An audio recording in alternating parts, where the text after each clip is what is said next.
Thanks for joining me. Today I want to talk about composition in landscape photography. Specifically, why is your composition when you're photographing landscapes is more important than settings. Now, many times when I share landscape images like this on Facebook, on Instagram, or when I include them in a tutorial where I don't share my settings, I will get comments like, what was the aperture you were using? What was the shutter speed you were using?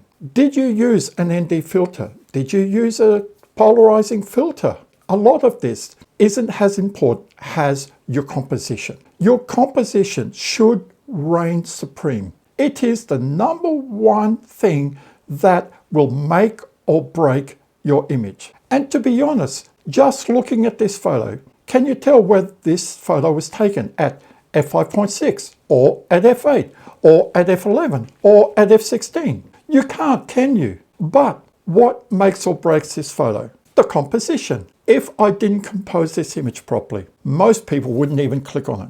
So for me, composition reigns supreme. Today, this is what I want to show you. And this is why I won't include the settings of these photos, because I want to show you why I composed these images, why I took some of these images in landscape orientation, and why I took them in portrait orientation. Because a lot of people think that when we're out photographing landscapes, this is how we should take them, in landscape orientation. Forget about portrait orientation, because portrait orientation, as it states, is for when we're taking people. I beg to differ, because sometimes photographing a subject in portrait orientation makes better sense, makes your subject go, wow, look at that. Why? Why should you photograph in portrait orientation at times? Because sometimes you want to isolate your subject from your surroundings. And this is what I'm going to show you today by showing you when I moved around this tree, has the sun set,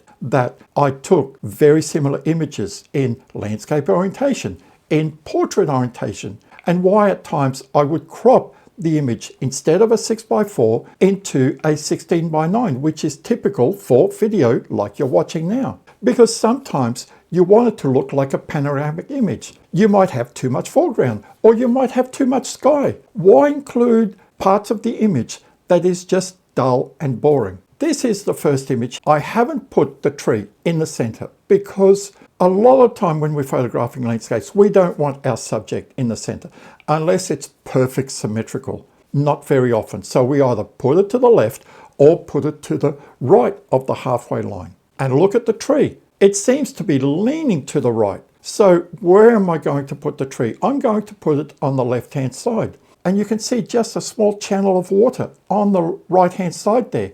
This little channel of water is just coming into the frame. When we look at our subject, we have to pay very close attention to what we're photographing.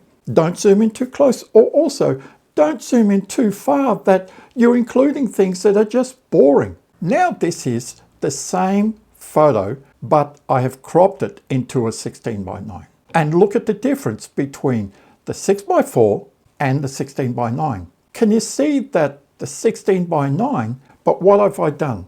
I've lengthened the side, so I've just got a little bit of space around the tree, but I've cut a lot of the extra cloud that doesn't need to be there. And this is what I wanted in this image. And this image to me looks better than the 6x4 image. This next image here, I've moved to the right, but I've also moved back. The sun is getting slightly lower in the sky. Now this little water pathway is more towards the center, and I've got a little bit more water on the right hand side. And why have I placed myself there? Well, to the left was just boring, and I needed to move to the right. Not that I wanted to, but it was a need, because moving to the left was just going to produce a dull image. And you have to think about that. Need and want when you're doing photography. You might like saying, well, look, I'm going to move to the left because the tree might look nicer, but look at your foreground and look what your foreground is telling you. Here, the foreground was telling me, if I move to the left, I get a boring image. If I move to the right, I'm going to get a wow image. So the foreground dictated that I move to the right. And then look at all the cloud on the left-hand side here. On the right-hand side, there was just nothing. The clouds were moving fairly quickly across the sky, and it was just blue sky. Why would I include blue sky when I've got these beautiful clouds and I've got this haze on the horizon on the left there? So this is why I photographed it like this. And now I've cropped it into a 16:9. And both the 6:4 and the 16:9 here are both very nice. Unlike the first set of images, which the 16:9 look better. I tell people that when I go out, I like photographing just one subject, and I will go out to that same subject many times. Why? To learn more, because we all make mistakes. So we go to a place and we photograph it. When we come home, we look and say, you know, I went the wrong way. So next time I'm going to go to this spot, I know what I have to fix. This is how we learn. Now I'll show you 3 images and I'll come back and talk about each image. So this is the first image. This is the second image. This is the third image. Can you notice that each of these images are different? Let's look carefully at the first image. I'm way back here. I've got the tree and it doesn't stand out a lot. But look at the beautiful reflections here we've got. But what else have I got here? I've got this young mangrove tree and it's filling the frame on the right. To frame this image, to compose this shot, took me about 3 or 4 minutes. I just kept moving my tripod around to get the exact composition that I wanted. But I've come out with a beautiful image. The second image here, all I've done is just move the camera from where it was and just move it to the left. And I just zoomed out slightly so I had a little bit more water in front of the reflections of the tree. The water just comes into the image from the left all the way across into the right, and it frames it so nicely. I've got these beautiful reflections. Then the last image here, I've rotated my camera. Why? Because I've already got 2 different compositions of this tree in landscape orientation. And I could see the beautiful reflections of the tree in this water here. So I just wanted to isolate this tree here because it's nice taking photos wide, like the images before. But I just wanted a few photos where I could just isolate the tree so that if somebody just wanted a photo of the tree with the reflections, they could choose this photo. Now we waited about 10 minutes because the actual sunset was quite boring. And here the sun has just set over the horizon. But look at the beautiful clouds. And the reason you can tell that the sun is set is because now that sunlight is bouncing up onto the clouds and it's giving us this beautiful pinkish glow across the sky.